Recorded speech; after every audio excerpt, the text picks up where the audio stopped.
Aquilo. Season 8. Chapter 7. Never Out of the Woods. There's this expression in French. It goes, comme un cheveu sur la soupe. Sure, it's a simple translation, and you can understand what it's all about very easily. A hair in the soup is rather vile and ruins the dish. No one wants to find that sort of thing in the middle of a meal. It's a classic case of calling over the waiter and asking for a fresh bowl. We can imagine the scene from movies and television. The chef running out of the kitchen to apologize, then chastising or even firing the server or sous chef thought to be responsible. It's a small thing that spoils everything around it. There's something a little more on the nose about the French version, though. You see, the hair isn't in the dish, but rather on top of it, floating. It can be seen long before a first spoonful is taken. It's not just the expression of a ruined dish, but rather on the brink of it. When someone or something is a cheveu sur la soupe, they aren't immediately ruining everything by their presence. Sure, the dish must at the very least be replaced, but by being atop the surface of the broth, it also implies the potential for worse. It's caught just in time, but also too late. It also suggests something recent. There hasn't been a chance for the hair to be mixed in or covered with garnishes during plating. It's fresh. Speaking of hair, I know it sounds like I'm splitting them right now, but it's a difference as subtle and important as that between vanilla and French vanilla. Annabelle, Ophelia, and I have just received the unsettling news that Veronique Lagacé, mayor of the Canadian side of Aquilo and ritual demon slayer, has not reported for work this morning. Having spent a little over 3 years in Aquilo, I cannot remember the last time Mayor Lagacé wasn't working at her official duties. During the pandemic of 2020, she was at home making sure that all operations in her part of the city were going accordingly. A monster could rise from Dalton Lake to terrorize the whole area, and Lagacé would still be drafting memos and coordinating with road crews to avoid the area. In fact, it's an obvious wound to Annabelle's soul that her mother has been more dedicated to her work than her daughter, and I can hardly dispute that fact. Considering her last known whereabouts, the possibilities aren't good. Are you sure there's nothing left in the woods that would be dangerous? Marie Belle Byrne holds her hands together in worry. We can all see the stumps where 2 of her fingers were taken while she attended to her duties a few years back. A reminder that the woods of Aquilo can be fatal near the equinox. But that was before. This is now. Ophelia and I exchanged a look. We closed the Hellgate. There should be no more demon incursion into our world, and no portal to close. Veronique should have trekked deep into the forest 2 nights ago, found nothing, and come back frustrated and confused, but none the worse for wear. We went, Annabelle explains. Miriam and I went, and there was nothing left. Just a boring, maybe a little overgrown clearing. No thorn portal, no demons, nothing. Are you sure she didn't leave a message? Mom would have left a message if she were sick. Messages and emails. She'd telegraph if that were her only resort.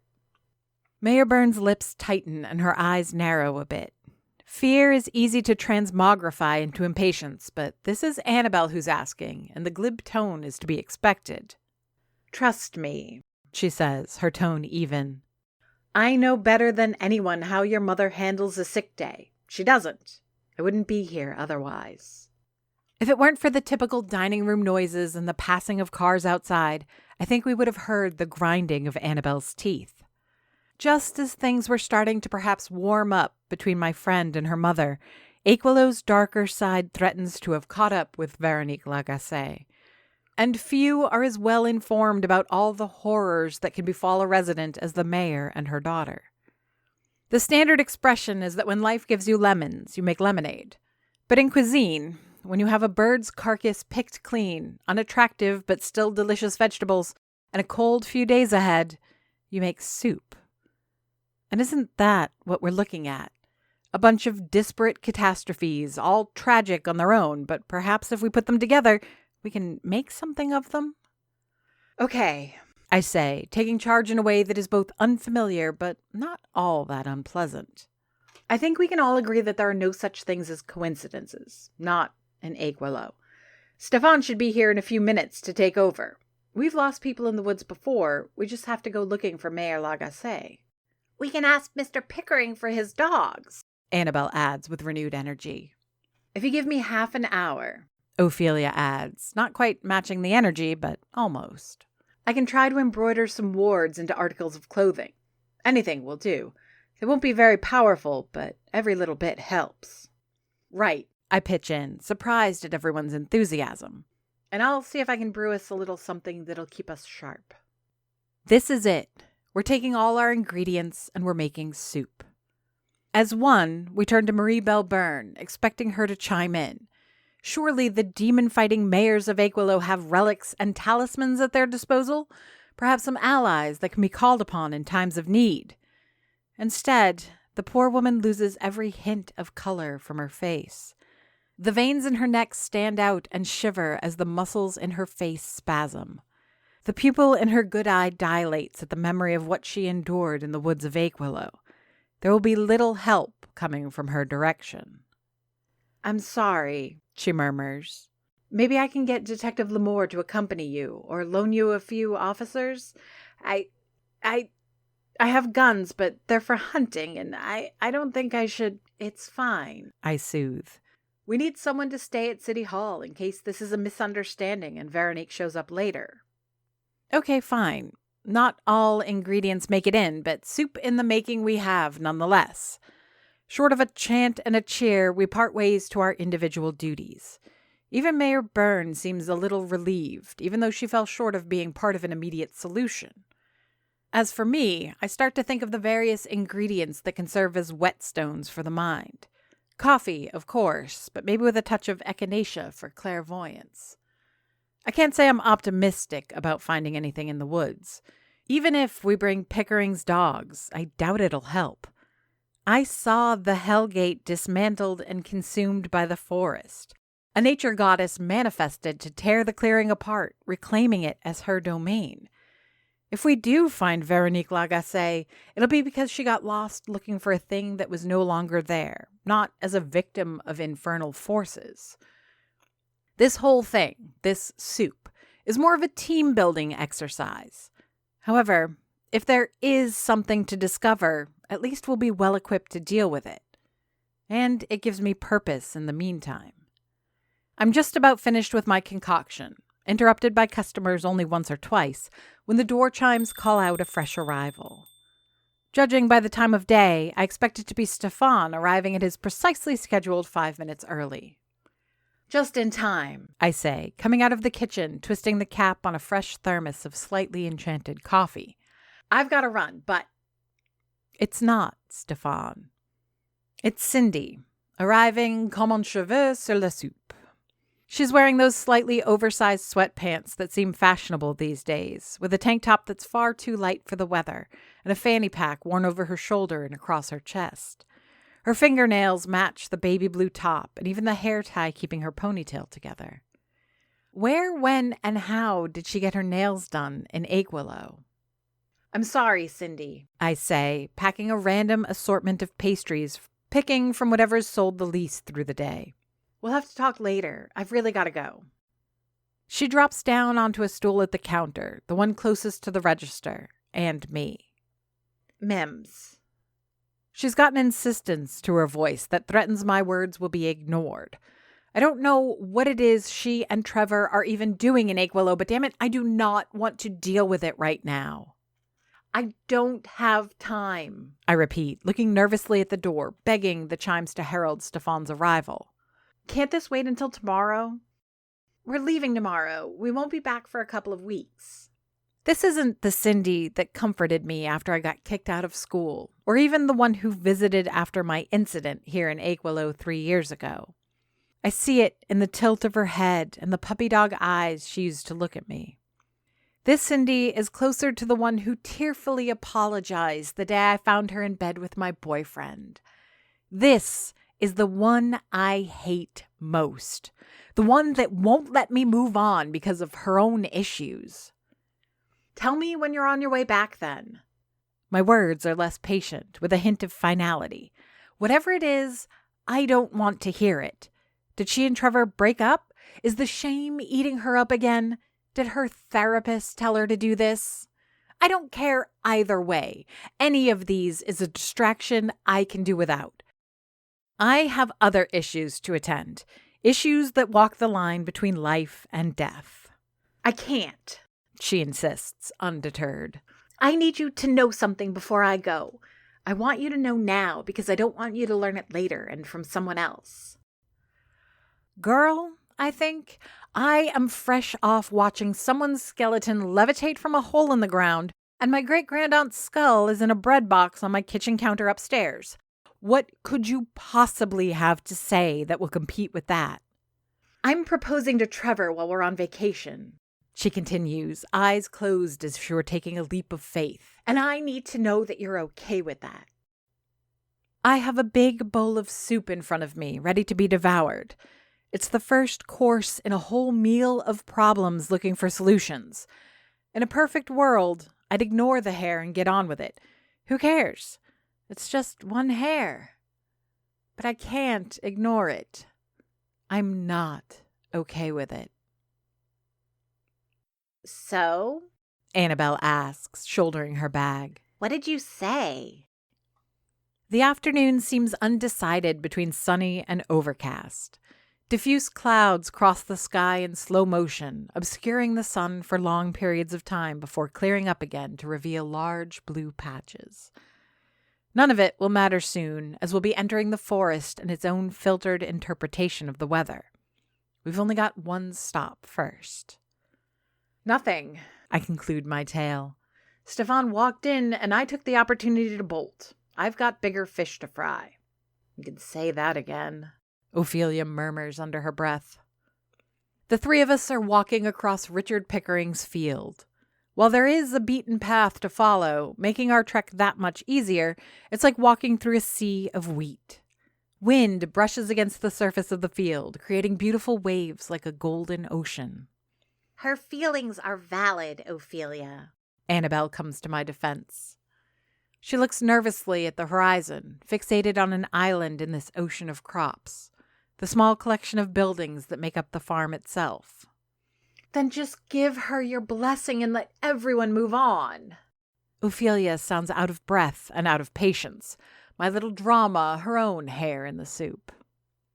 It's not that simple, I counter with little conviction. It is to me, but you have at it, Miriam, as long as it doesn't take away from your focus. I have a whole thermos of liquid focus in my own bag, and I see no problem balancing my personal, professional, and extracurricular life. I've been dealing with all three facets of being an Aquilo for a while and done just fine.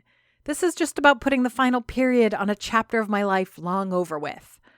Besides, am I not supposed to learn and accept the things I cannot change? Not that I want to turn the clock back on those relationships. Oh, Mother, I cry out, causing my two companions to spin around at my sudden distress.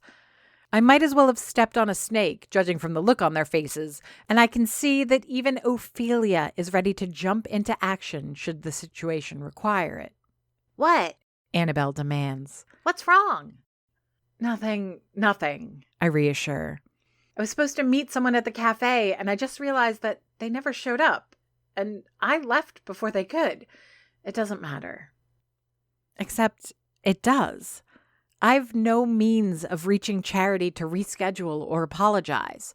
Not to mention that I still have a laundry list of questions about him, patience, greed, and pride. What sort of opportunity did I allow to slip from my grasp? And will I ever see him again? Once more, I find myself spiraling with doubts, losing whatever emotional footing I've held for years. Fortunately, before I fall over, we break out of the field and onto the beaten earth and gravel paths of Pickering Farm. Richard David Pickering is the closest thing Aquilo has to a hermit in the woods. He lives alone with his two dogs, Dragon and Darling.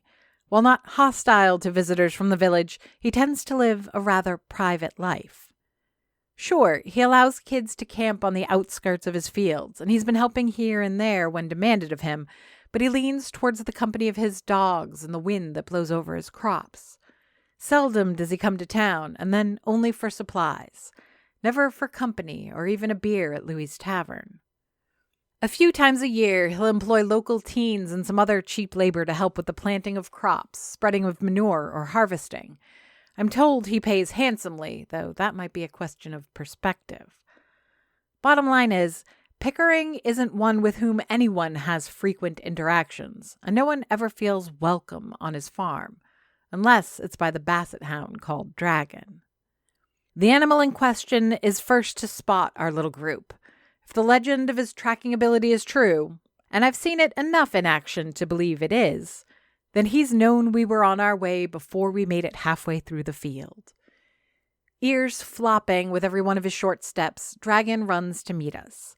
Clouds of dust lift as he gallops, and every few meters he lets out an excited bark. Richard David may not enjoy visitors, but this dog does. Annabelle drops to her haunches, ready to give the animal a good scratching behind the ears. Meanwhile, Ophelia takes a step back to pet her familiar and make sure the peace is maintained. As for me, I keep an eye out. Shrugging to adjust my bag, I watch for signs of Farmer Pickering, but also for the other dog. Because anywhere Dragon goes, Darling cannot be far behind. There you are, I whisper. From behind the garage, like a lost horse, the second biggest Great Dane in Aquilo makes her appearance. Darling is a massive animal. Lean and efficient, she's nothing like Julia Remington's dog. While not exactly ill-tempered, Darling is territorial and jealously protective of both Dragon and her owner. Her jaws are massive and gleaming with large teeth designed to tear skin and flesh. Fortunately, I know her and she knows me. Or, more importantly, she can see that we know Dragon. Trotting carefully towards us, she lets out a few warning barks of her own before circling around me. She dodges my hand when I reach out to scratch her ears, unsatisfied with her inspection. "Oh, give up, you big idiot," Annabelle calls the dog out. "Here." She gets up and offers her hand for Darling to sniff, lick, and inspect. The slick coat of drool left behind makes Ophelia grimace, even as Annabelle wipes it off on her pant leg. "Is that it?" Ophelia asks. "Can we just take the dogs and go? I was hoping we could be done with this little adventure before dark." The dismissive remark earns her a withering look from Annabelle, but it's as brief as it is intense. If nothing else, Annabelle is excellent at reading people and applying the exact dose of empathy needed. It's how the two of us became friends in the first place. "No," a commanding voice calls out from the garage door. "You can't." Richard David Pickering. Anyone who's never met the man could be forgiven for mistaking him for a piece of farm equipment. It seems that every time I meet him, Pickering somehow gets larger and more menacing, like there's a growing darkness behind his eyes that bleeds out through his attitude. He wipes his hands, each about the size of Ophelia's chest, in an oil-stained rag, doing little to clean them. That doesn't stop him from running his fingers through his graying hair. "We wouldn't dream of it," Annabelle assures. "Sir." The dogs still seem glad for our company, but Pickering is another story. Not that this is a new script for him to read from. "And why do you need my dogs?" he asks, giving Darling a good pat on her flank. "Lost someone again?" "My mom," Annabelle says, taking advantage of Darling's passivity to give her a good scratch. "She's not back from, well, you know." Until today, I didn't know that a frown could frown, but that seems to be what's happening with Richard David Pickering's face. The very essence of his annoyance looks like it's angry, which is bad enough, but that anger seems to be in my direction. "You didn't tell him?" he asks, sounding like my father on his angriest day. Without noticing, I take a half step back. For a second, I wonder how Pickering knows. But then again, he lives near the forest. He tills these lands and digs this soil. I'd be surprised if he hasn't had his own encounter with the sundry creatures that prowl these woods. How he survived them and how he protects his farm and his dogs, that's anyone's guess. But if he knew about the thorn gate, then he would have noticed its disappearance. But how did he know I'd be responsible for it? We didn't think it would be necessary, Ophelia cuts in, leveraging her arrogance in my defense. Mayor Lagacé and Byrne do not consult with us on their activities. In turn, we don't report to them. Besides, we destroyed the gate. There should be no more threat.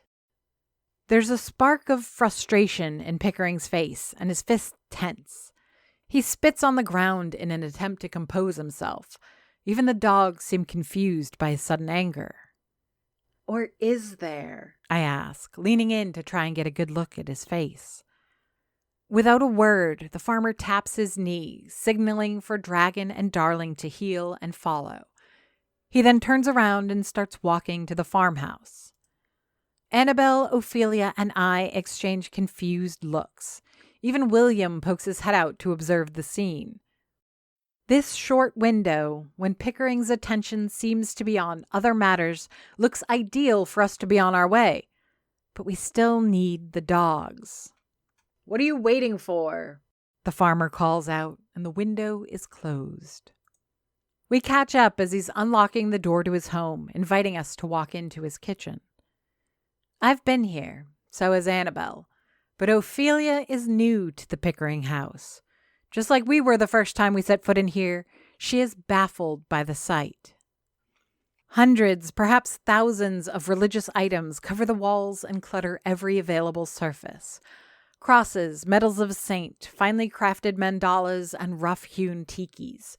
Some look old and delicate, while others are cheap plastic tchotchkes. They range in size from stars of David no larger than a penny to a plaster cast of a calf the size of Dragon. No cult or religion appears to be too obscure or too bizarre to have found its way into this strange collection. I've always wondered, Pickering starts, pulling a beer from his fridge but offering us nothing. What created that gate? He uses a souvenir bottle opener with a picture of a long-deceased pope on the handle to crack his drink open. You gotta be afraid of what comes out of a door like that, he continues, taking a long swig. Monsters, demons, whatever you want to call them. But here's what keeps me up at night. What grew that thing in the first place? And what's it gonna do now that their work's been destroyed? I get it now. The menorahs, the crucifixes, the bowlines, all of it. They aren't items of faith for Richard David Pickering. This is not the collection of a man obsessed with religion. These are items of fear. It's the comforter under which the farmer hides from the monster in his closet. And I expect it's just as effective. You can't have the dogs, he says, a statement to which Dragon immediately whines. But I'm not going to let you go in there empty-handed either. This is not what I expected, Annabelle complains, twisting the strange device between her fingers. The innocuous plastic gadget was one of the gifts offered by Richard David Pickering.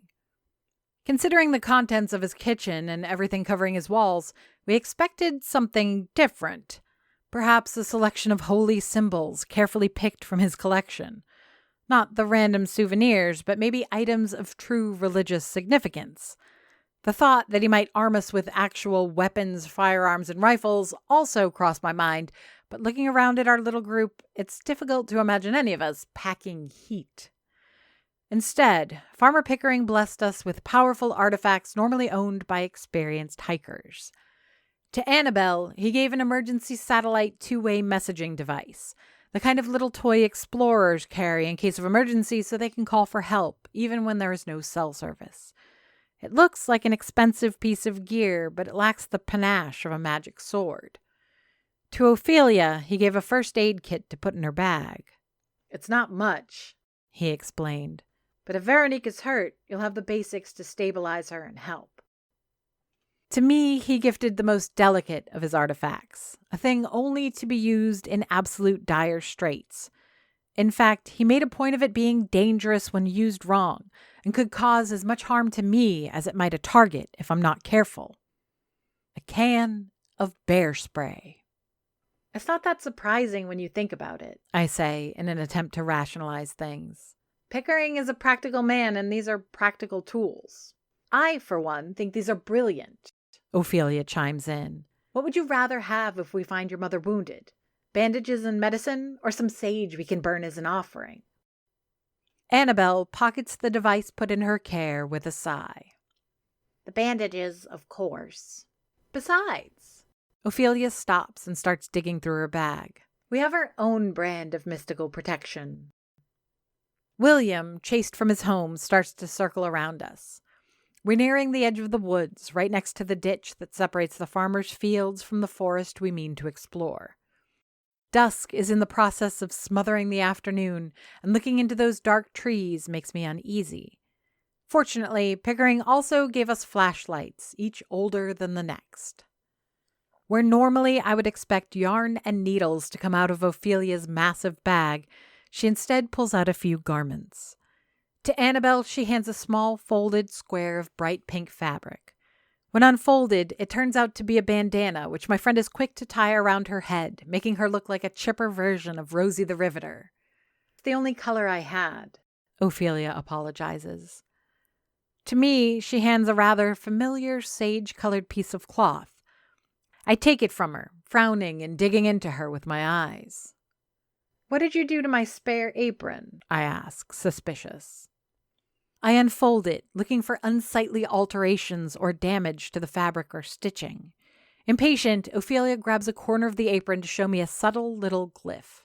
It's rather stiff and thick, stitched with a satin white thread. The work is precise and clean, and none would be faulted for thinking it were done by a machine. And it's in the shape of a cross with an arrow at the end. Alchemical symbol for iron, Ophelia explains. and there's iron wire under the embroidery. That way, at least we don't have to worry about the Fae. Seems logical and a safe precaution. On the other hand, it's like bringing a cat into an allergy clinic. Unlike the gifts from Pickering, these can be interpreted as provocation. Annabelle listens to the explanation, feeling around her bandana for a similar blessing. We then drink my special brew while watching the sun kiss the horizon. Every moment is a little more procrastination on my part and a little less patience on Annabelle's. Watching the other two young women jump the ditch and start their way towards the tree line, I get the feeling that we're not ready for what's hidden between the maples and firs. Something isn't right. There used to be a particular magic in these woods, a way for the forest to guide people towards or away from the thorn gate. Some people might wander under the canopy for a day and a night, never finding a clue to the clearing where the hell gate grew. Meanwhile, others, like me, were guided there, almost as if by providence. Nature would twist and reshape the undergrowth, moving entire copses of trees to create walls that ensured I would go in the correct direction. That magic seems gone now. I know well enough how to get to the clearing, but it's strange going there without having my hand held. Watching my friends walk ahead, Annabelle taking the lead, I can feel the coffee start to take effect. It's easy to draw a parallel between enchanted beverages and performance-enhancing drugs. After all, coffee that makes you more alert sounds a lot like a pharmaceutical stimulant. But there's more to it than that. Magic is more precise. It's less about changing how the body works and more about how it interacts with the living world around. An enchantment reaches out, follows the witch's intent, and grabs at specific things in the environment. We're not seeing the world in crisp details, catching every texture of every tree. The sounds of the forest aren't made louder or more distinct, and the smells have gained no potency. Rather, we're more attuned to all things Veronique Lagacé, more specifically, how I see Veronique. Once in a while, I catch the aroma of that particular perfume she wears, the expensive kind that I once bought my mother as a gift, but she never wore. Annabelle stops, cocking her head to hear better. I hear it too, the echo of the mayor's voice calling from memory. All are signs that she was here in the forest. This tugging on our senses pulls us in a specific direction. Too vague to feel certain, but too obvious to ignore, We adjust our course as one. Less and less of the sky is visible beyond the treetop. The air gains a certain chill, made more uncomfortable by the humidity. It feels like there should be a fog surrounding us, but the woods remain clear, or as clear as the encroaching night will allow. She's here. Annabelle whispers, careful certainty in her voice. Can you feel it? Ophelia and I exchange a look. I think we agree that we feel Veronique's presence, but something isn't right. It's not just her. There are others here, too. Though the shadows between the trees and bushes remain empty, the caress of multiple eyes brushes against my skin. We're being watched and monitored. My hand closes on the can of bear spray, and I try to remember what our farmer friend told me about using it. The observers in the dark could be animals as harmless as squirrels and owls, or things as majestic and dangerous as the nature goddess released over the summer, and anything in between. Do you smell that? Ophelia asks, her voice barely above a murmur, but with that hissing sound that spells fear and alarm. Something metallic? Annabelle observes, stopping in her tracks. Her hand goes up to the bandana around her head, fingers brushing against the fresh embroidery. I do the same, feeling the hem of my apron for Ophelia's glyph. Iron, she confirms, touching a similar symbol on the sleeve of her shirt. A lot of iron. She looks puzzled at her ability to sense and identify the element, wrinkling her nose to further test her senses.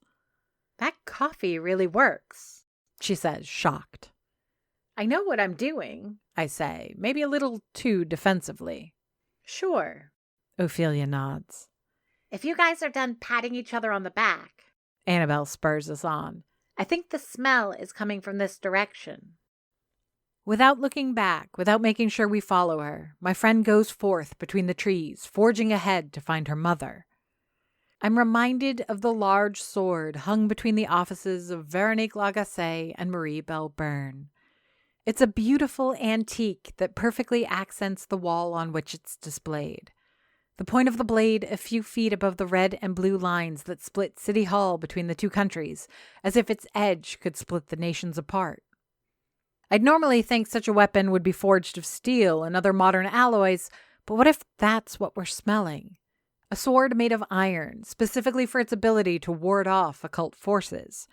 If we find the sword, we find Veronique Lagacé, and our adventure is complete. But things are rarely that simple. There's a light up ahead, not the harsh glow of flashlights or the soft, welcoming warmth of a campfire. Rather, it's the soft, natural light of the moon or dying day.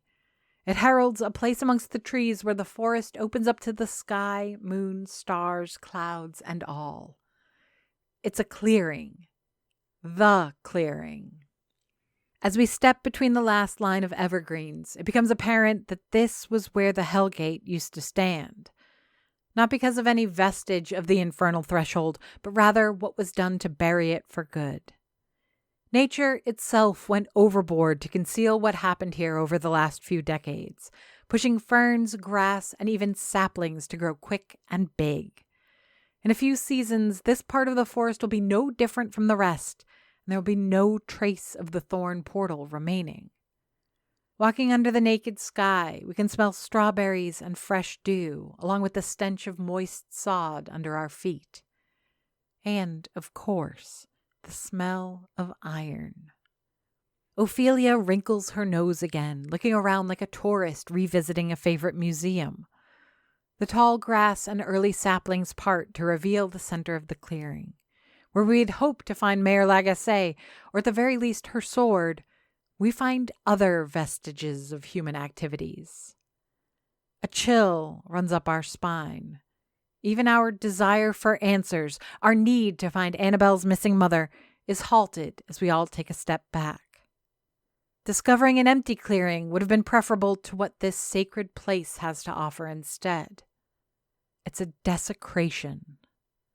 Brought to the middle of the clearing are a collection of stones. Some are no bigger than a man's fist, while about a half dozen are the size of large cooking pots. Those are stacked to form an altar about the size and scale of an improvised kitchen table.